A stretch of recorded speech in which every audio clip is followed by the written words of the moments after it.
Update mga kasister sa sibuyas. Ayan, sa dami ng nasambo ko or nakuha na sibuyas ay ito, nakatambak siya.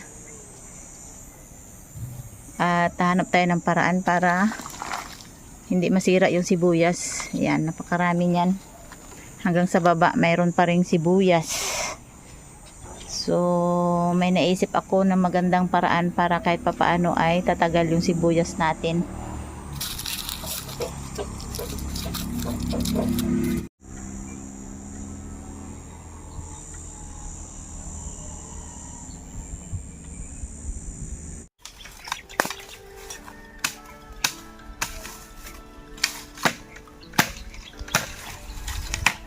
Parang hindi matalas yung aking kutsilyo ah.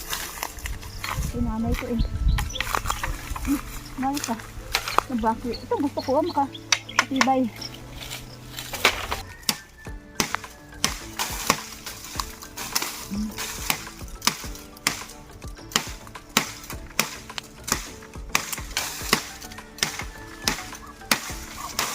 Oh! Ayos. Magandang ano.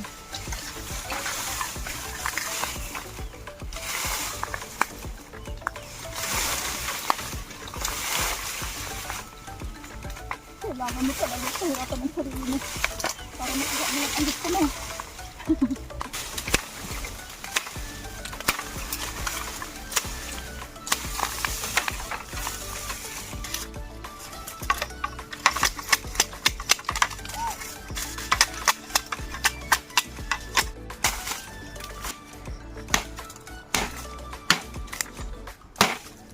What dulo ang sanduko ko.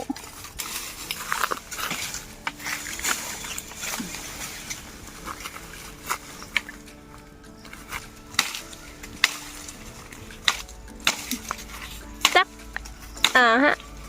Wala na. Pati ako napapagod tingnan ka. Tingnan mo, baka may mga langgam na. Aha. Matuli na lang yan.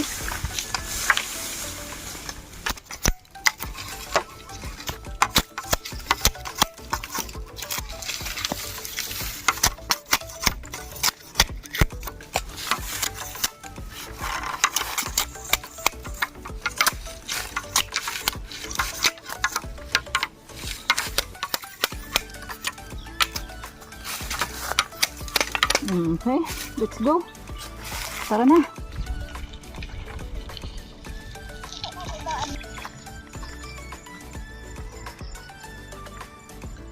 Good morning mga ka-sisters. Ngayon ay gagawa ako ng pickle onion or sibuyas na pickle. Yan.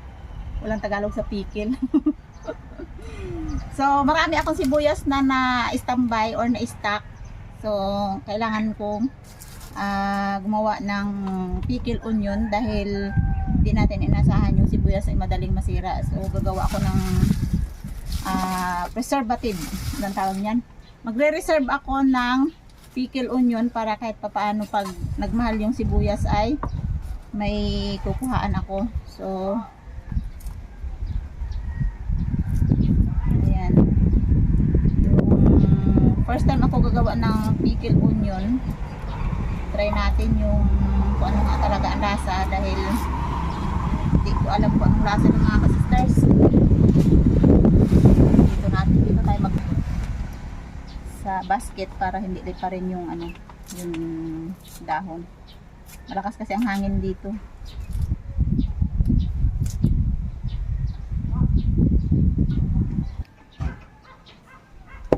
Ginamit ko mga ka-sisters na sibuyas ay yung ganito lang o yung maliliit lang.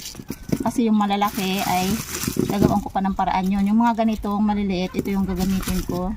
Gagawin kong pickle onion. Lalo yung ganitong sibuyas na mahaba, yung pinaka buntot o puwitan ay madaling masira to. Kaya mas maganda gawa natin ng paraan para may reserba tayo. In case na ang sibuyas ay tig 10 na lang balang araw, may hindi na tayo bibili.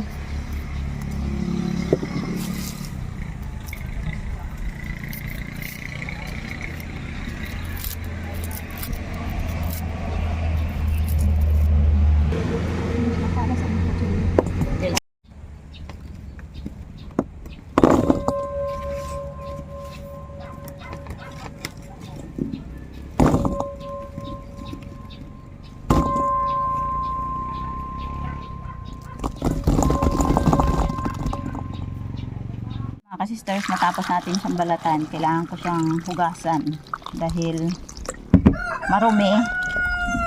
At pagkatapos natin siyang hugasan ay patuluin natin ng medyo matagal para tuyo yung ating sibuyas. Kailangan malinis na malinis yung ating pickle onion dahil direct na natin itong kakainin. Mas masarap kumain ng malinis ang pagkagawa. So ayan mga ka-sisters, yung iba dyan malalaki, yung ganito, hiwa-hiwain ko yan. Pero yung maliliit ay hindi ko na siya hiwa-hiwain.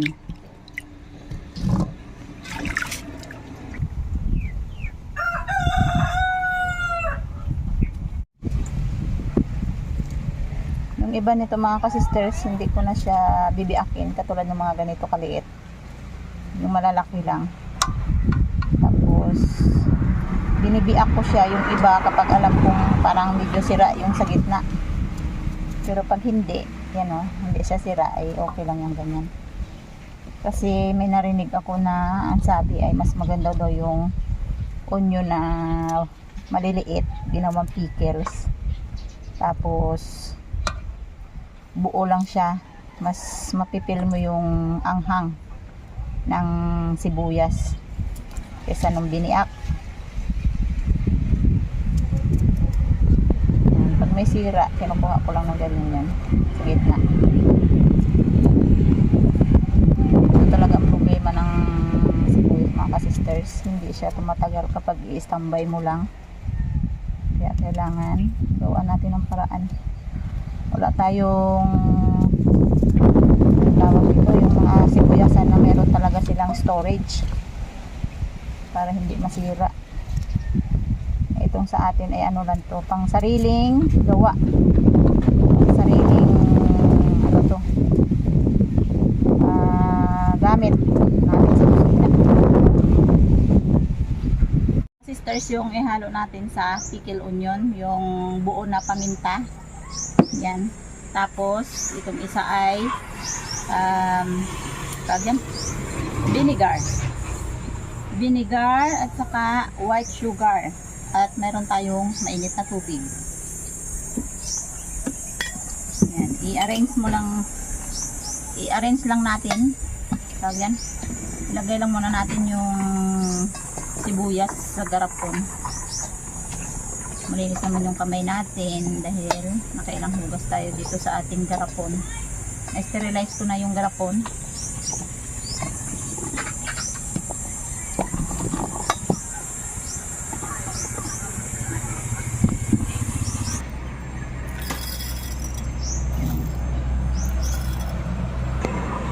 Ito ng 2 kutsarang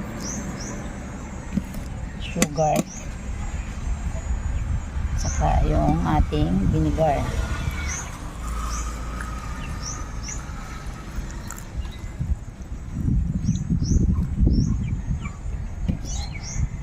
Saka lagyan natin siya ng mainit na tubig para mag-balance yung vinegar at saka tamis.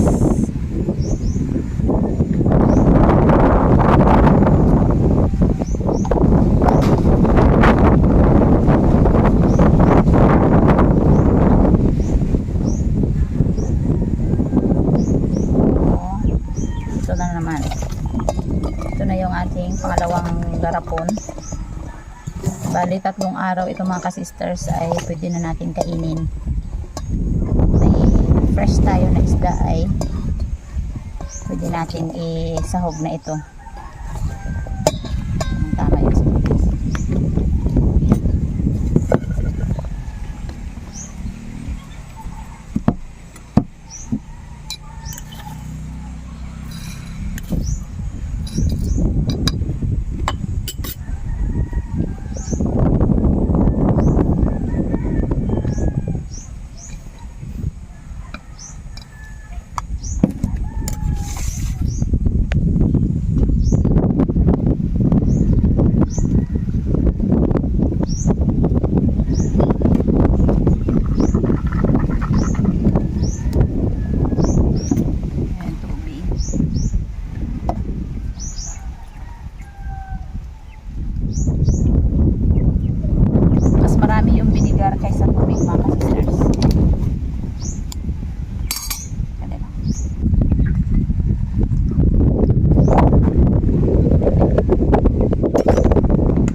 ibang hinalo kundi puro sibuyas lang kasi ang iba nito.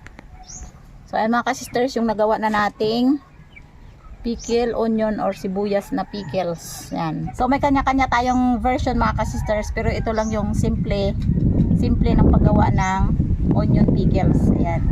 So after 3 days mga ka-sisters ay pwede na natin itong buksan at ihalo sa ating magiging ulam. Mga ka-sisters, maliban sa paggawa natin ng pickle onion, dahil sa sobrang dami ng sibuyas, hindi natin lahat magawa ito. May isang paraan pa ako mga ka-sisters para makagawa ng kung paano mag-reserve ng sibuyas. So ito, nakalagay sa tawag yun sa amin, sa mahangin na lugar. Yun, nakasalandra na siya. Ibig sabihin, ganyan lang siya. Tawag yan. Sahig. Gamit natin yung kawayan. Dahil dito, yung ginawa kong misa, ay nasa taas ko lang siya nilagay. At nakaani pa ako ng panibagong sibuyas uli. So, gagawa uli ako ng panibagong palapag na yari din sa kawayan para lagyan natin ng mga sibuyas. So, ito na mga sisters. Yun. Ito yung purpose ng paggawa natin ng kawayan dun sa bukid. So, kailangan natin talaga ito, yan. Itong ilalim na to ng misa ay lagyan natin ng panibagong yung kawayan na sahig, yan, para malagyan natin siya ng sibuyas. Yan.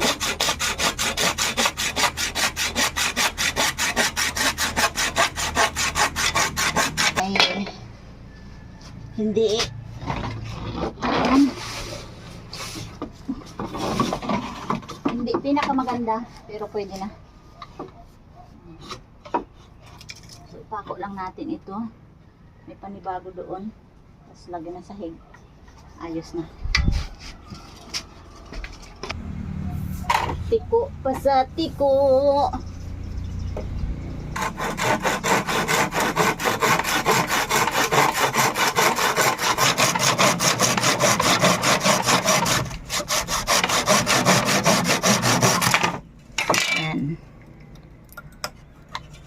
Tiko ang atong panday. Kaya na kaya ito. Kailangan hindi ang mabiyak. Yan. Kunting kapit lang ng pako ay okay na. Ano yung tawag?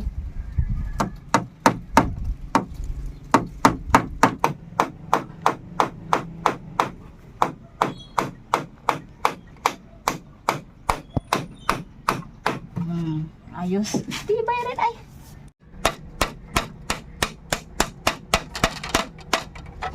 Ito yung trabaho na pansamantala pero tumatagal. Pansamantala lang yan.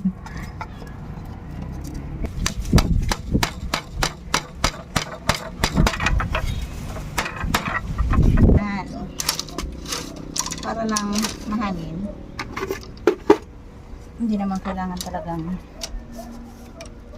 sobrang ganda. Dahil ang gumagawa naman ay hindi naman maganda. Aw.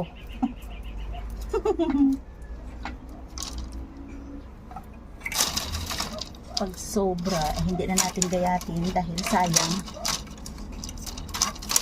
Season lang naman ang sibuyas. Ito yung ginamit natin sa kulungan ng manok na pinaglumaan na. So, kailangan natin yan. Dapat naka-ano to. Naka-elevated. Naka-elevated. Kulang pa dyan.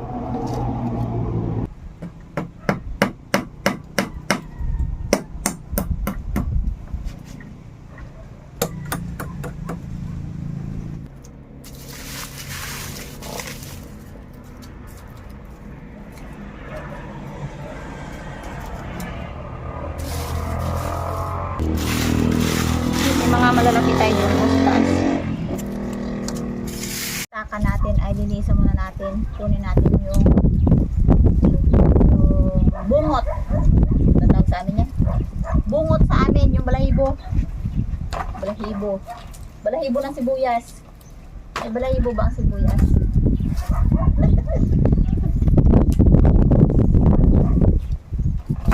Para mas nauna kasi napulok yung pita ng sibuyas. Kaya po natin yung ano niya, bulbul. Oh. Parang pangit yata pakinggan yung bulbul ah. Balahibo. Parang pangit yung pakinggan balahibo. Yan. Tumatagal dito mga ka-sisters ng December. So, pagdating dito ng December sa amin, sobrang mahal talaga ng sibuyas. 350 ang isang kilo, pero pag tiningnan mo yung sibuyas, parang walang bait. Kasi bawat magbili kami ng ganung presyo, nasasabi namin na walang bait yung sibuyas dahil napakaliit. Parang mga ano lang siya. Yan. Parang mga ganito mga ka-sisters, isang kilo dito sa amin, 250 at 350. Yan. Pagdating ng December. So, dahil nakapag ano tayo, nakapagsambu, nakapambunutan tayo ng sibuyas, kaya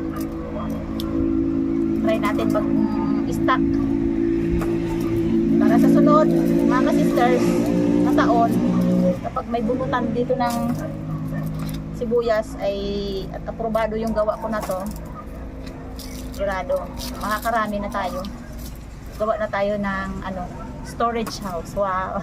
Storage house. Yung kubo na i-stockan natin ng sibuyas.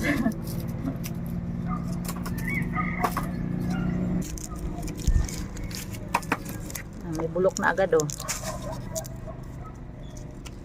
Yung mga ganitong sibuyas mga ka-sisters, oh, ito yung good size. Tagal masira.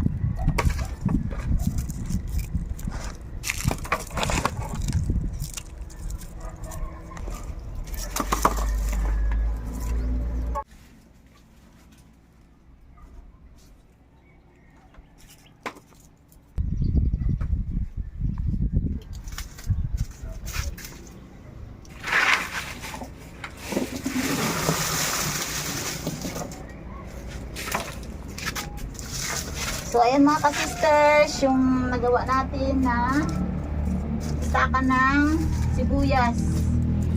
Yan. Kailangan hindi masyadong makapal. Isang ano lang, isang layer lang para makaginhawa yung ilalim ng sibuyas natin. Tatagal ito siya. Kasi dito ay nadadaanan ng araw kapag hapon na. Pag umaga naman ay kunti lang, at least hindi siya, pag nag-ulan to mga ka-sisters ay hindi ito siya mababasa dahil nakaibubong ang ating bahay, pero nangahanginan at naaarawan. So ganyan lang yan mga ka-sisters, yung ginawa natin, simple lang, hindi maganda pero pwede na. Yan. See you and bye-bye mga ka-sisters.